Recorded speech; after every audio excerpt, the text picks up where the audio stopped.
Question number 6 है find 5 rational number between 2/5 and 3/5। हमें 2/5 and 3/5 के बीच में 5 रैशनल नंबर निकालने हैं। तो हमें जितने भी रैशनल नंबर निकालने हैं हम उसे मानेंगे n। तो हमारा n = 5 है, हम निकालेंगे n + 1 यानी कि 5 + 1 = 6। अब हम 2/5 एंड 3/5 में डिनोमिनेटर एंड न्यूमरेटर में 6 से मल्टीप्लाई कर देंगे। 6 से मल्टीप्लाई यहाँ ऊपर नीचे, तो ये हो गया 2 6 12 एंड 5 6 30। ये होता है हमारा 6 3 18 एंड 5 6 30। अब हमें इन दोनों के बीच में कितने नंबर निकालने हैं? 5। तो देखिए हमारा 12/30 दिया हुआ है, इसके बाद कौन सा आएगा? 13/30, 14/30, 15/30, 16/30, 17/30 एंड हमें 18/30 तो दिया हुआ है। तो इसके बीच में कितने रैशनल नंबर निकल आए हमारे? 1 2 3 4 एंड 5। चलते हैं अपने नेक्स्ट क्वेश्चन पे, क्वेश्चन नंबर 7 पर।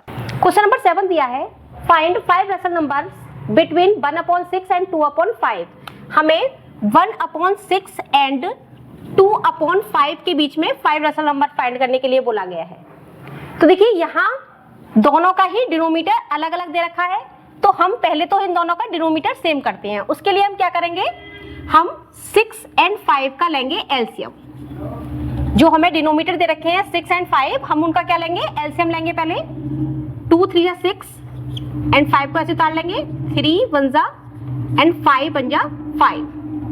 तो हमारा एलसीएम बनता है 2 × 3 × 5, 2 3 6 एंड 6 5 30।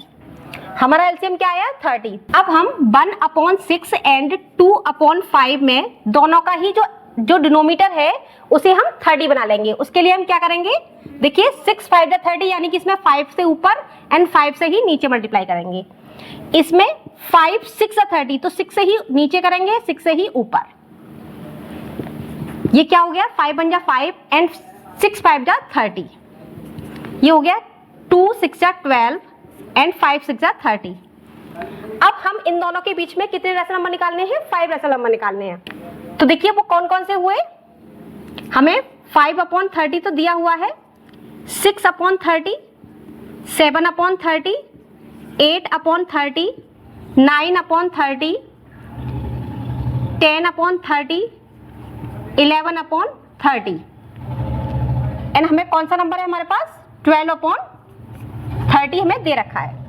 तो देखिए हमारे भी इन 5/30 एंड 12/30 के बीच में कितने रैशनल नंबर निकल आए? 1 2 3 4 5 एंड 6 रैशनल नंबर निकल आए। तो इनमें से आप किसी भी 5 रैशनल नंबर्स को यूज कर सकते हैं, लिख सकते हैं। तो ये है हमारा आंसर।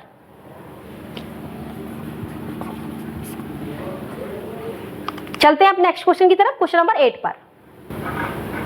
क्वेश्चन नंबर 8 दिया है if x/3 + x/5 = 16/15 find the rational numbers x। तो हमें x/3 + x/5 = 16। तो यहाँ हमें x/3 एंड x/5 दिया हुआ है। तो हम पहले क्या करेंगे? इन दोनों को x/3 एंड x/5 को ऐड करने के लिए पहले हम 3 एंड 5 का एलसीएम लेंगे। तो 3 एंड 5 का एलसीएम हो गया हमारा 15। 3 5 जा 15, 5x प्लस 5 3 जा 15, 3x = 16/15। अब देखिए इसके नीचे भी 15 है और यहाँ भी 15 है। 15 से हम 15 को कैंसल आउट कर देंगे। क्या बचा? 5x plus 3x = 16। अब 5x और 3x क्या हो गया? 8x। 8x = 16 and x = 16/8। 8 2 जा 16, तो हमारे x = आ गया 2। ये हमारा आंसर। चलते हैं नेक्स्ट क्वेश्चन की तरफ, क्वेश्चन नंबर 9 पर। क्वेश्चन नंबर 9 दिया है let a and b be 2 two non-zero rational numbers such that a plus 1 upon b is equal to 0 without assigning any numerical values. Determine whether a b is positive or negative. Justify your answer. हाँ, हमें a और b तो ऐसे rational numbers they रखे हैं जो कि non zero हैं, इसका मतलब वो जीरो नहीं है। तो हमें बिना किसी न्यूमेरिकल वैल्यू रखे बताना है कि a और b पॉजिटिव हैं या नेगेटिव हैं। जस्टिफाई योर आंसर, हमें अपने आंसर को जस्टिफाई भी करना है। तो देखिए हमारा नंबर क्या दे रखा है, a plus 1 upon b is equal to 0। अब देखिए यहाँ कुछ नहीं है तो हम क्या मानेंगे, 1 मानेंगे, इसके नीचे कुछ भी नहीं है। यहाँ पे 1 और b का एलसीएम क्या हो जाएगा, b। अब हम देखिए यहाँ b नहीं है तो b का मल्टीप्लाई हम ऊपर कर देंगे, प्लस 1 इज इक्वल टू 0। अब इसका क्रॉस मल्टीप्लाई करिए तो क्या हो गया, ab plus 1 is equal to 0। अब देखिए 1 को इधर ले जाएंगे, ab is equal to minus का 1। तो हमारा ab क्या आया, ab है हमारा माइनस का नंबर, यानी कि ab की जो वैल्यू आई है वो हमारी माइनस में है। तो ये कैसा नंबर है, नेगेटिव नंबर है। तो हम लिखेंगे ab is a negative number. ab क्या है हमारा, एक नेगेटिव नंबर है। समझ सकते हैं कि ये हमारा आंसर जस्टिफाई भी हो गया। यहाँ पे हमने करके भी दिखा दिया तो अपना आंसर जस्टिफाई कर दिया और बता भी दिया कि ये नंबर नेगेटिव है। चलते हैं अपने नेक्स्ट क्वेश्चन की तरफ, क्वेश्चन नंबर 10 पर।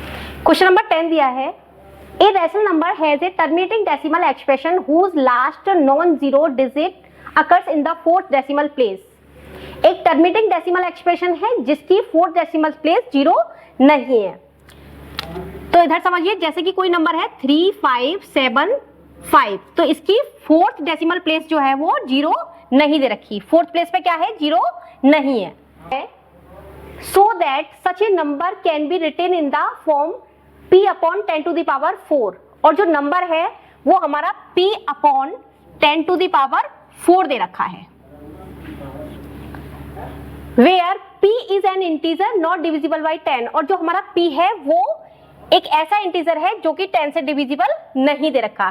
तो देखिए कोई भी नंबर 10 से डिविजिबल कब होता है, जब उसकी लास्ट डिजिट अगर जीरो है, यानी कि उसकी लास्ट डिजिट पर अगर जीरो दे रखा है, जैसे कि ये नंबर होता है 3 5 7 0, तो ये 10 से डिविजिबल होता। लेकिन इसके नीचे वो कह दिया है कि हमारी जो फोर्थ प्लेस है उस पर जीरो है ही नहीं, तो ये 10 से डिविजिबल भी नहीं होगा। Is it necessary that the denominator of these rational numbers when written in the lowest form is divisible by 2 to the power 4 or 5 to the power 4? Give reason. तो अगर हमारा कोई नंबर 2 से डिविजिबल है, जैसे 7 5 2 4, इसकी अगर हम 2 से डिवाइड दें तो 2 1 जा 2, 2 3 जा 6, 2 7 जा 14, 2 6 जा 12 एंड 2 2 जा 4। ये 2 से पूरी तरह से डिवाइड हो गया, तो यहाँ नीचे हमारा 2 बचा ही नहीं, यानी कि डिनोमिनेटर में 2 नहीं बचा। लेकिन अगर ये नंबर हमारा 2 से डिविजिबल नहीं होता, जैसे 7 5 2 5, ये नंबर हमारा 2 से डिविजिबल नहीं है, तो हमारा डिनोमिनेटर में 2 रह जाएगा। अगर वो डिविजिबल होगा तो नीचे डिनोमिनेटर में 2 रहेगा ही नहीं, लेकिन अगर 2 से डिविजिबल नहीं है तो 2 रह जाएगा। ऐसे ही अगर कोई नंबर 5 से डिविजिबल है, जैसे कि 7 5 2 5, ये नंबर हमारा अगर 5 से डिविजिबल दे रखा है, 5 बन जा 5, 5 बन जा 5, 5 5 25 एंड 5 5 25, तो यहाँ नीचे भी हमारा 5 नहीं बचा, पूरी तरह से कट गया 5 हमारा। लेकिन अगर कोई नंबर ऐसा होता कि जो 5 से नहीं कटेगा, तो 5 नीचे बच जाएगा।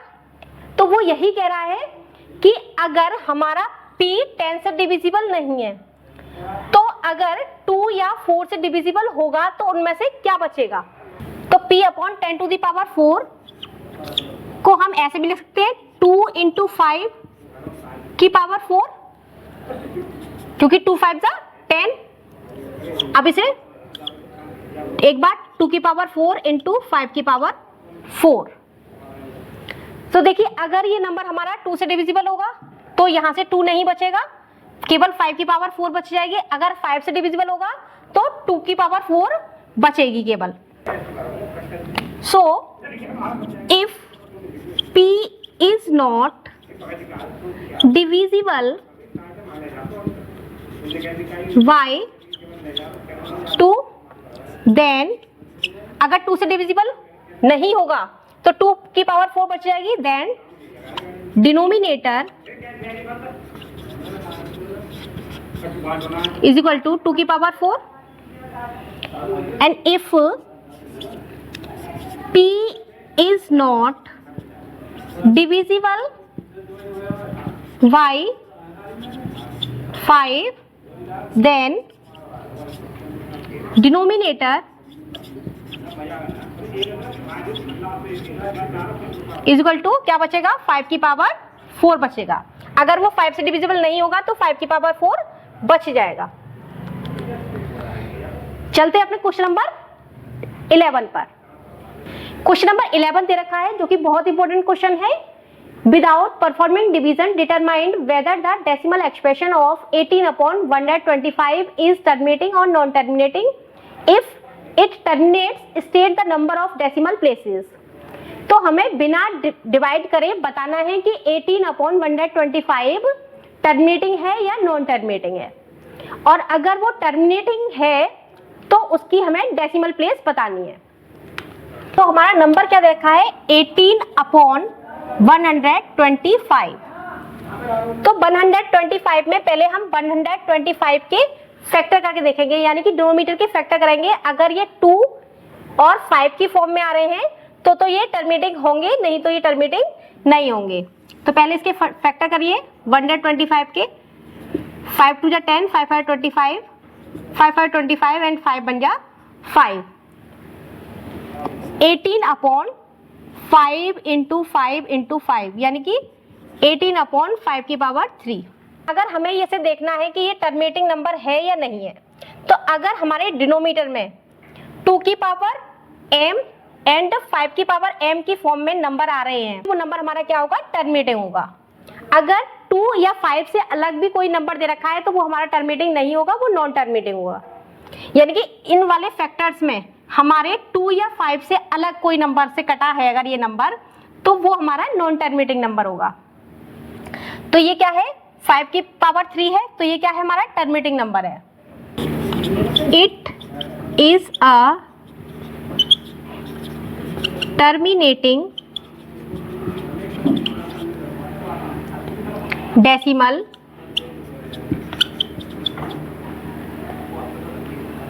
because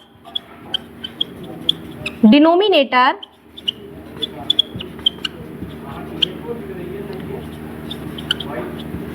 has only prime factor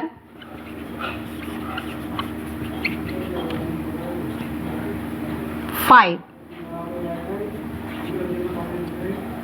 तो ये नंबर हमारा क्या होगा, एक टर्मिनेटिंग डेसिमल होगा। तो अब हमसे पूछा है कि इसकी जो डेसिमल प्लेस है वो कहाँ होगी। तो देखिए जो हमारी हाईएस्ट पावर होती है, हमारी डेसिमल प्लेस भी वही होती है।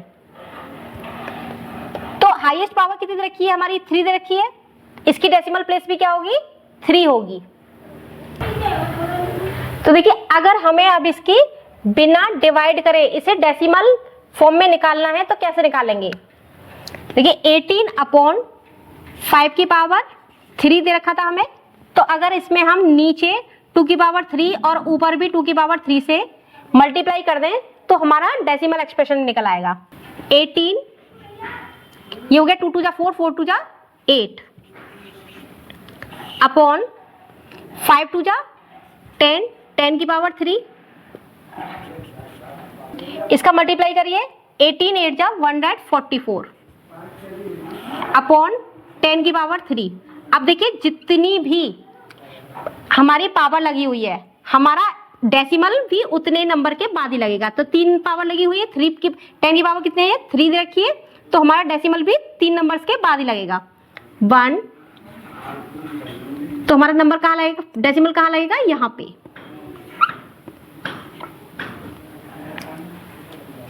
अब decimal place is equal to highest power.